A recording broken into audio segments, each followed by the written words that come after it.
Hi hello అందరికీ నేను మీ Sanvika. Welcome back our channel Dhruti Shanmukha vlogs. Today recipe పాల పరమాన్నం. కావలసిన ఇంగ్రీడియంట్స్ పాలు, చక్కెర, కొబ్బరి, శనగపప్పు, కొబ్బరి పాలు, రైస్. ప్రిపరేషన్ ముందుగా ఒక ప్రెషర్ కుక్కర్ని తీసుకొని 1 కప్పు వరకు రైస్ తీసుకొని మంచిగా వాష్ చేసి తీసుకోండి. మనం ఏ కప్తో అయితే రైస్ తీసుకున్నామో అదే కప్తో 2 కప్స్ వాటర్ని యాడ్ చేసి ఇందులోనే 1 కప్పు వరకు పాలని యాడ్ చేసుకోండి. మీకు కుదిరితే మొత్తం పాలైనా తీసుకోండి.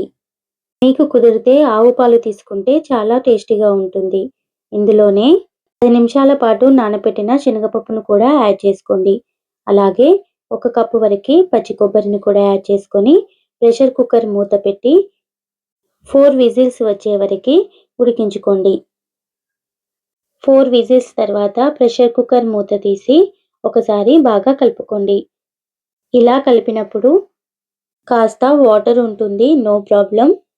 అలాగే ఒకసారి రైస్ని బాగా కలిపి ఇప్పుడు మనం రైస్ ఏ కప్తో అయితే తీసుకున్నామో అదే కప్తో 2 కప్పుల షుగర్ని యాడ్ చేసుకోండి. షుగర్ ఎక్కువగా తినేవాళ్ళు 2½ కప్ షుగర్ని యాడ్ చేసుకోండి. షుగర్ యాడ్ చేశాక షుగర్ అంతా మెల్ట్ అయిపోయి వాటర్గా అవుతుంది. అంటే షుగర్ మెల్ట్ అయింది కాబట్టి మనకు వాటర్ ఎక్కువగా ఉన్నట్టు అనిపిస్తుంది, కానీ ఏమీ కాదు. ఇందులోనే 1 కప్పు వరకు కొబ్బరి పాలని వేసి బాగా కలుపుకోండి. ఇలా కలుపుకున్న తర్వాత ఇందులో 1 టేబుల్ స్పూన్ వరకు యాలకుల పొడిని కూడా యాడ్ చేసి మరొకసారి బాగా కలుపుకొని హై ఫ్లేమ్లో స్టవ్ని అడ్జస్ట్ చేసుకొని ఉడికించుకోండి. రైస్ కుక్ అవుతున్న టైంలో రైస్ని మధ్య మధ్యలో కలుపుతూ ఉండాలి, లేదంటే అడుగంటిపోతుంది. ఇలా కలుపుతూ కుక్ చేసుకున్నాక 10 మినిట్స్ తర్వాత మనకి రైస్ అనేది థిక్నెస్లోకి వస్తుంది. ఇలా పరమాన్నం థిక్నెస్లోకి రాగానే స్టవ్ని మీడియం ఫ్లేమ్లో అడ్జస్ట్ చేసుకొని కుక్ చేసుకోవాలి.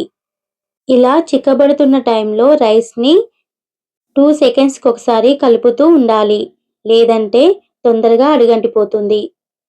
ఇప్పుడు పరమాన్నం ఇంకాస్త థిక్నెస్లోకి వచ్చే టైంలో స్టవ్ని లో ఫ్లేమ్లో అడ్జస్ట్ చేసుకొని కుక్ చేసుకోండి.